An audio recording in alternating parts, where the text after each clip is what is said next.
नमस्कार,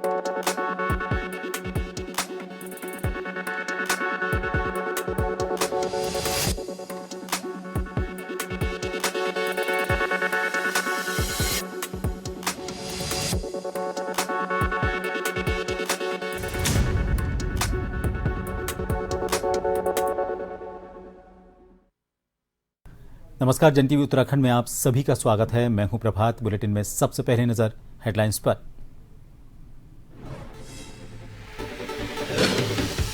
हिंदी दिवस पर सरकार की बड़ी घोषणा। प्रदेश के साहित्यकारों को साहित्य भूषण पुरस्कार देगी राज्य सरकार। 5 लाख की राशि दी जाएगी।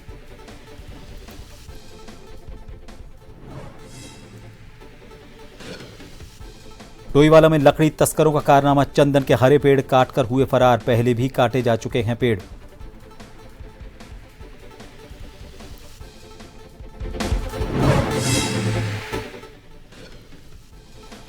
बद्री विशाल धाम में नारद शीला नामक पवित्र स्थान पर मनाई गई नारद जयंती। विशेष पूजा अनुष्ठान का किया आयोजन। भजन कीर्तन का किया कार्यक्रम। विश्व प्रसिद्ध दरगाह पीरान कलियर का सालाना उर्स मेले का आगाज। रविवार सुबह रुड़की स्टेशन पहुंचेगा पाक जायरीन का जत्था। सालाना उर्स में होंगे शामिल।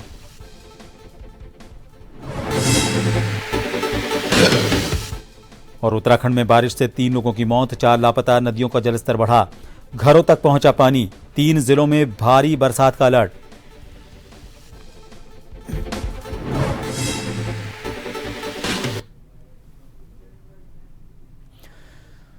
हिंदी दिवस के मौके पर देहरादून में उत्तराखंड भाषा संस्थान द्वारा आयोजित एक कार्यक्रम में मुख्य अतिथि पहुंचे मुख्यमंत्री पुष्कर सिंह धामी ने सभी देश और प्रदेशवासियों को हिंदी दिवस की शुभकामनाएं देते हुए कहा कि राज्य सरकार हिंदी साहित्य के क्षेत्र में काम करने वाले लोगों के लिए अलग अलग योजनाओं पर काम कर रही है और प्रदेश में साहित्य के क्षेत्र में योगदान देने वालों को सरकार सम्मानित भी कर रही है।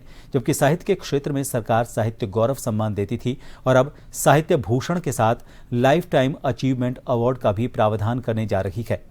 मुख्यमंत्री ने कहा कि सरकार चाहती है कि आने वाले दिनों में हिंदी का बड़े पैमाने पर प्रचार प्रसार किया जाए, जिससे युवाओं के बीच हिंदी को अलग जगह मिले।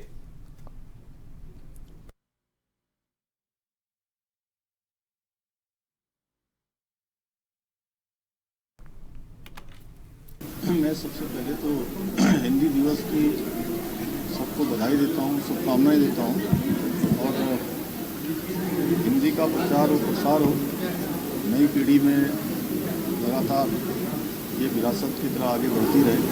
उसके लिए हमने बहुत सारे काम पहले से भी किया है। साहित्य गौरव सम्मान हमने शुरू किया है। साहित्य भूषण हम अब करने जा रहे हैं बहुत जल्दी। 5 लाख रुपये की राशि उस पुरस्कार में हमने उसका प्रावधान कर रहे हैं और लाइफ टाइम अचीवमेंट पुरस्कार भी हम हमारे साहित्य के क्षेत्र में काम करने वालों के लिए वह भी आगे के प्रस्तावित उसको आगे के लिए कर रहे हैं, जिससे कि ऐसे हमारे साहित्य के क्षेत्र में, भाषा के क्षेत्र में काम करने वाले सभी हमारे साहित्यकारों को उन्होंने और सामान्य स्थितियों और सामान्य परिस्थितियों में काम किया है, उनका प्रोत्साहन भी हो और लोग उनसे प्रेरणा लें और उनके जीवन में जो उन्होंने अनुभव प्राप्त किया है, विशिष्टता प्राप्त की है, उसका भी प्रचार प्रसार हो, अन्य लोग भी उससे प्रेरणा लें। जम्मू कश्मीर के सांबा विधानसभा सीट पर भाजपा प्रत्याशी के लिए चुनाव प्रचार करके देहरादून लौटे मुख्यमंत्री पुष्कर सिंह धामी ने कहा कि जम्मू कश्मीर में प्रचार के दौरान वहां के लोगों में उन्होंने महसूस किया है कि वो विकास के लिए वोट करने वाले हैं। उन्होंने कहा कि देश के लिए श्यामा प्रसाद मुखर्जी की जो धारणा थी, उसके अनुरूप मोदी सरकार ने जम्मू कश्मीर से अनुच्छेद 370 हटाने का जो ऐतिहासिक निर्णय लिया था, उसके बाद जम्मू कश्मीर काफी शांत और अलग दिखाई दे रहा है। उन्होंने कहा कि लोकसभा चुनाव में जम्मू कश्मीर के लोगों ने 58% मतदान किया था और विधानसभा चुनाव में भी जम्मू कश्मीर के लोग शांति और अमन के लिए चुनाव करेंगे। उन्होंने कहा कि आज के दौर में जम्मू कश्मीर में पत्थरबाजी की घटनाएं नहीं होती हैं और घाटी में टेरर की जगह अब टूरिज्म बढ़ रहा है।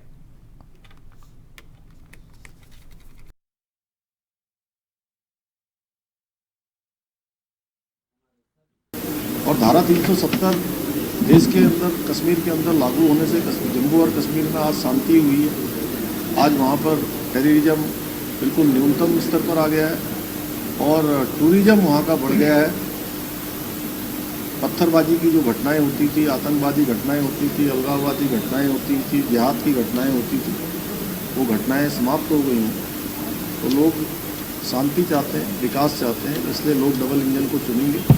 और मैंने जो देखा है मैं जिन कार्यक्रमों में भी शामिल हुआ, लोगों में अपार उत्साह है और लोग भाजपा को समर्थन।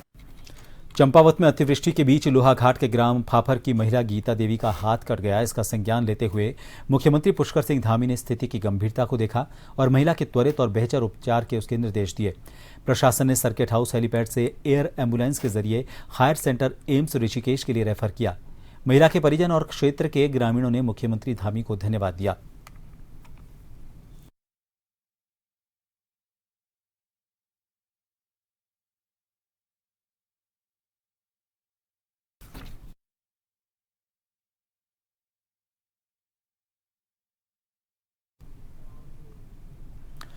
रविवार की सुबह पाक जायरीन का जो जत्था है वो रुड़की रेलवे स्टेशन पहुंचेगा। विश्व प्रसिद्ध दरगाह पिरान कलियर के सालाना उर्स में वो शामिल होंगे।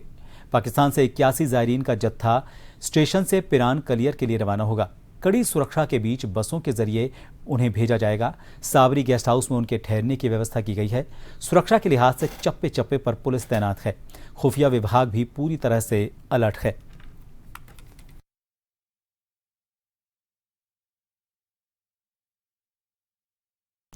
विश्व प्रसिद्ध दरगाह पिरान कलियर का सालाना उर्स मेले का आगाज हो चुका है। हालांकि 756वें उर्स के मेले में लोगों की भारी भीड़ जुटनी शुरू हो गई है। देश विदेश से जायरीन यहां पर अपनी आस्थाओं को लेकर पहुंचते हैं। पुलिस प्रशासन ने भी अपनी तैयारियां पूरी कर ली हैं। सफाई व्यवस्था से लेकर तमाम चीजों पर निगरानी रखी जा रही है।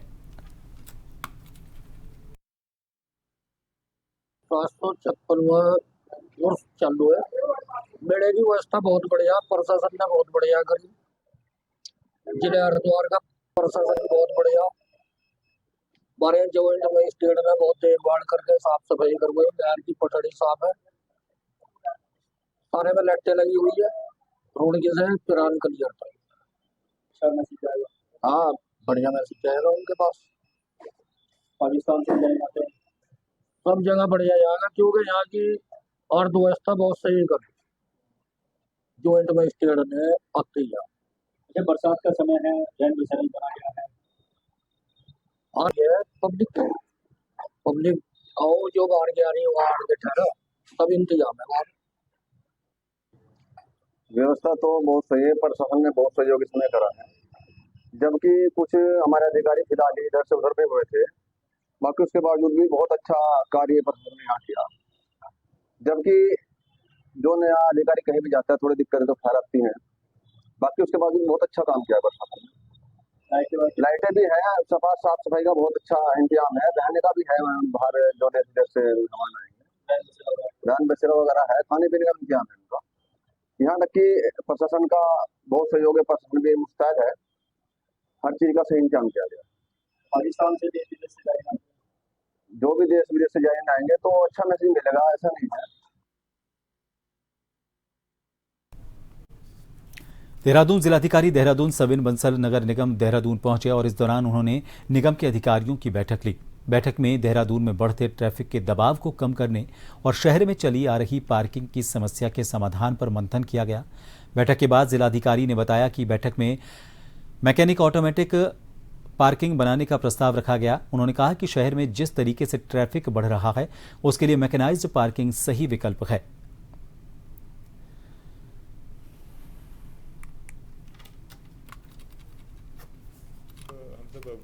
हम सब अवगत हैं कि यहाँ की मुख्य समस्या ट्रैफिक जाम है और डेफिशिएंट पार्किंग है, जिससे हमारे वृद्धजनों को, बच्चों को और सभी जन सामान्य को, बाहर से आने वाले टूरिस्ट को काफ़ी टाइम ख़राब होता है और काफ़ी प्रॉब्लम्स का सामना करना पड़ रहा है। तो उसी के देखते हुए जो हमारा मॉडर्नाइज्ड कंसेप्ट्स हैं, जो हम अपने आगे प्रोग्रेसिव शहरों में देखते हैं, एनसीआर रीजन्स में देखते हैं कि जब स्पेस नहीं है तो we have to go vertical. और वर्टिकल भी उस वजह से कि जो कॉस्ट एफिशिएंट हो और जिसमें कम इन्वेस्टमेंट लगे और हमारा सोल्यूशन निकल जाए। कल को हमें लगता है कि इस स्थान पे कुछ और प्रोजेक्ट आना है तो वो प्रोजेक्ट भी आ जाए और वहाँ से हम शिफ्ट होकर उस स्ट्रक्चर को, जो हमारा पार्किंग स्ट्रक्चर है, उसको कहीं और हम शिफ्ट कर सकें। सो ये कंसेप्ट को हम ऑटोमेटेड मैकेनिकल पार्किंग बोलते हैं। आपने कई स्थानों पे देखा होगा, वो सिर्फ असेंबल करके स्ट्रक्चर खड़ा कर देते हैं और उसमें वो हाइड्रोलिक वे से हमारी कार्स और जो व्हीकल्स हैं वो रोटेट करते हैं और बहुत ही इजीली कन्वीनियंट वे से कस्टमर को कार मिल जाती है या वो अपनी कार वैलेट पार्किंग के थ्रू छोड़ सकता है। अधिकारी हरिद्वार ने निर्माणाधीन चंडी घाट पुल सहित हरिद्वार नजीबाबाद रोड का निरीक्षण किया। इसमें उन्होंने अधिकारियों को स्पष्ट निर्देश दिए कि दिसंबर अंत तक चंडी घाट पुल का निर्माण कार्य पूरा कर लिया जाए और 15 जनवरी तक हर हाल में अप्रोच रोड का भी निर्माण हो जाए ताकि आगामी कावड़ मेले के दौरान पुल का इस्तेमाल किया जा सके। उन्होंने नजीबाबाद हरिद्वार रोड निर्माण कार्य को भी मशीनरी बढ़ाकर तेजी से पूरा करने के निर्देश दिए ताकि कावड़ यात्रा के दौरान किसी भी दशा में जाम के हालात पैदा न हों।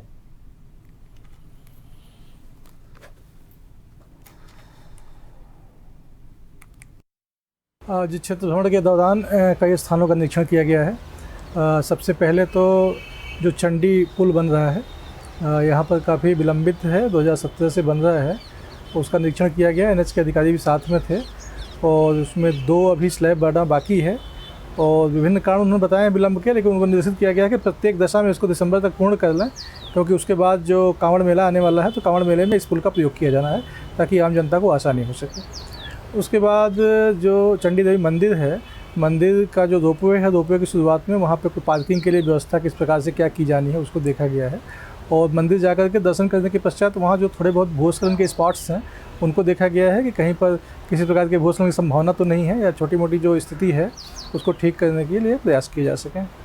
तत्पश्चात एफॉरेस्टेशन के लिए जो वन विभाग ने एक बना रखा है, एफॉरेस्टेशन कंपल्सरी एफॉरेस्टेशन प्लेस बना रखा है, लगभग 20 हेक्टेयर का है। वहाँ पर उन्होंने जो प्लांटेशन वगैरह किया है उनकी स्थिति देखी गई है कि वर्तमान स्थिति क्या है उनकी, तो वो संतोषजनक पाई गई है। पौधे अच्छी प्रकार से लगे हुए हैं और इंटैक्ट हैं। बंदी गृह लोहाघाट से फरार कैदी को पुलिस ने बिनवाल गांव रीठा साहिब जंगल क्षेत्र में मुठभेड़ के दौरान गिरफ्तार कर लिया। आरोपी के कब्जे से पुलिस ने एक देसी पिस्टल, एक कारतूस और 2 खोखा कारतूस बरामद किए हैं। आपको बता दें, बलात्कार के मामले में जेल में बंद अभियुक्त शंकर लाल चौधरी 12 सितंबर को बंदी गृह लोहाघाट से फरार हो गया था।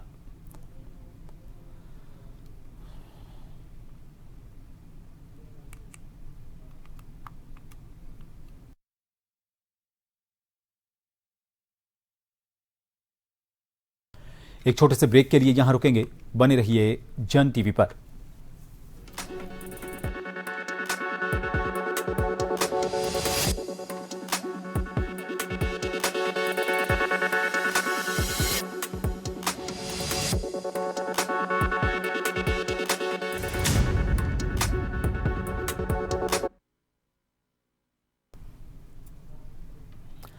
ब्रेक के बाद एक बार फिर आप सभी का स्वागत है। मंगलौर कोतवाली क्षेत्र के गांव लेबरहेड़ी में 7 सितंबर की रात एक घर में बदमाशों ने बड़ी लूटपाट की थी। इस मामले में पुलिस ने एक महिला सहित 4 और आरोपियों को गिरफ्तार किया है। इससे पहले मंगलौर पुलिस महराज नाम के आरोपी को मुठभेड़ के दौरान पहले ही गिरफ्तार कर चुकी है। एसएसपी परमेंद्र सिंह डोभाल ने बताया कि एक आरोपी लेबरहेड़ी का, बाकी सभी बदमाश उत्तर प्रदेश के रहने वाले हैं। इनसे 14 तोला सोना, 2 किलो चांदी और लूटी गई नकदी बरामद कर ली गई है। पुलिस टीम को 2500 रुपए का इनाम दिया गया।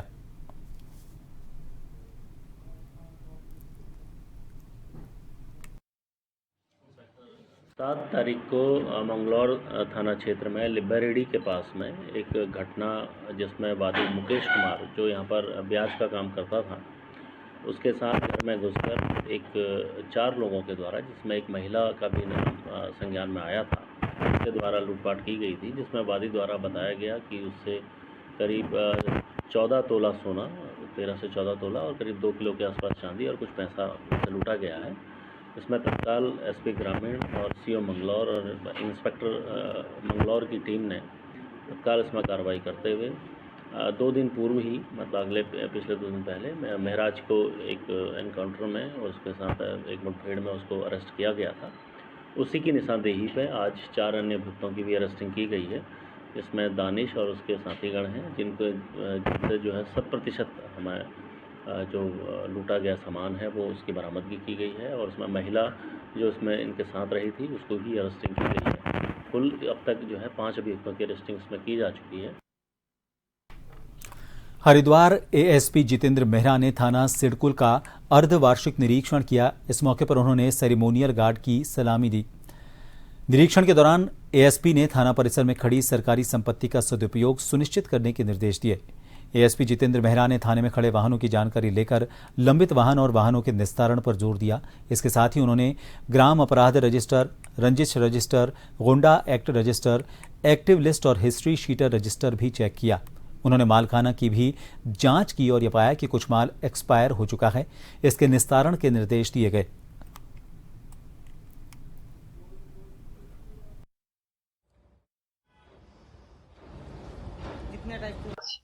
थाने का निरीक्षण किया गया है। इसमें थाने की साफ सफाई को उसका मुआयना किया गया है, निरीक्षण किया गया है और उसके अलावा जो रजिस्टर्स है उन सबको भी चेक किया गया है। माल का निस्तारण कितना है इस सबके संबंध में भी जानकारी दी गई है और उचित दिशा निर्देश दिए गए हैं। और जो भी यहाँ पे जानवर आ सकते हैं माल के कारण उस संदर्भ में भी बताया गया है कि प्रॉपर छिड़काव किया जाए दवाइयों का, ताकि सांप और बाकी कोई जानवर ना आ पाए तो सभी लोग सुरक्षित रह पाए। कीट सूचना को लेके हमने काफी कुछ गहनता से चर्चा की है। वो बताया है कि लगातार लिखा करें और रजिस्टर्स को सबको अवधित करें। हरिद्वार में अवैध रूप से संचालित हो रहे अस्पतालों पर स्वास्थ्य विभाग ने कार्रवाई शुरू करने की योजना बनाई है। मुख्य स्वास्थ्य अधिकारी आर.के. सिंह ने बताया कि जिले में बिना पंजीकरण के चल रहे अस्पतालों की सूची तैयार की जा रही है। जल्द ही इन पर सख्त कार्रवाई की जाएगी। उन्होंने बताया कि जिले भर में लगभग 650 अस्पताल पंजीकृत हैं, जबकि कुछ अस्पतालों को 1 साल के अस्थायी अवधि के लिए स्वीकृति दी गई है। इस अवधि के बाद उन्हें नियमों के अनुसार पंजीकृत करना अनिवार्य होगा।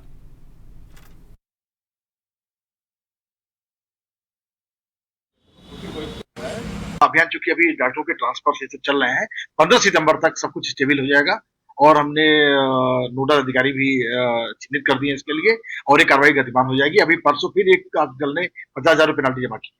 दो गली मोहल्ले में जो उनका बोर्ड लगा होता है उस बोर्ड में चेक करते हैं। यदि क्लिनिकल एस्टेब्लिशमेंट एक्ट में रजिस्ट्रेशन है कोई इशू नहीं, यदि उनका रजिस्ट्रेशन नहीं है तो उनके खिलाफ पेनल्टी की कार्रवाई भी की जाती है। यदि वहां पर जांच करते हैं तो देखते भी हैं कि उनकी क्वालिफिकेशन है कि नहीं जिस लेवल के उन्होंने लगा रखे। डोईवाला में रानी पोखरी ग्राम पंचायत के भोगपुर गांव में लकड़ी तस्करी के लिए 2 लोगों के बगीचे और खेत से चंदन के हरे पेड़ काटकर तस्कर फरार हो गए। पीड़ित ने इस मामले में पुलिस को तहरीर देकर कार्रवाई करने की मांग की है। आपको बता दें, इससे पहले भी कई बार क्षेत्र में चंदन के पेड़ काटे जा चुके हैं।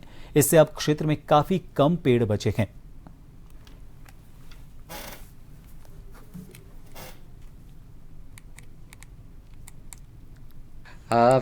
हमारा कम से कम 30 साल पुराना पेड़ था चंदन का और तस्करों ने वो परसों हल्की बारिश लगी हुई थी और हमारे बिल्कुल आबादी क्षेत्र में 2-4 पेड़ के बीच में चंदन का पेड़ था और उसे तस्करों ने काट दिया है।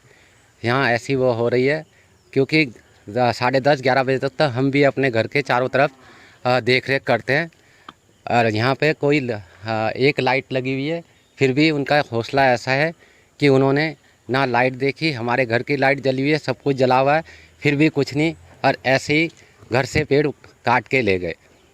आपके द्वारा हमने फॉरेस्ट डिपार्टमेंट एंड प्रधान के माध्यम से रानी पोखरी थाने में भी रिपोर्ट करवाई थी जी। उसके बाद से अभी तक कुछ प्रक्रिया नहीं हुई है। आपको बताना चाहता हूँ कि ये मामला जून से चल रहा है सिलसिला, और इन्होंने जून में खेवड़चंद के, रनी मियाँ जी के, मेरे खुशियम के पेड़ और कई लोगों के पेड़ काटे। अब तक इन्होंने जून से लेकर ये परसों 12 दिसंबर तक कम से कम 50 पेड़ काट चुके हैं अब तक चंदन के।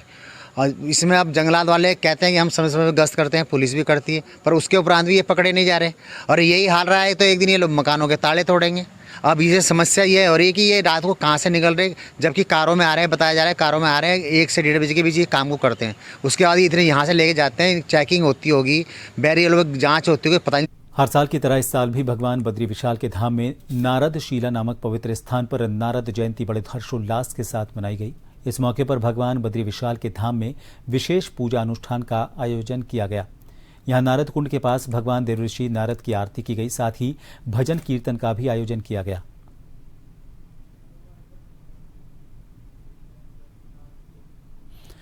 इन सभी खबरों के साथ फिलहाल के लिए इस बुलेटिन में इतना ही। नमस्कार।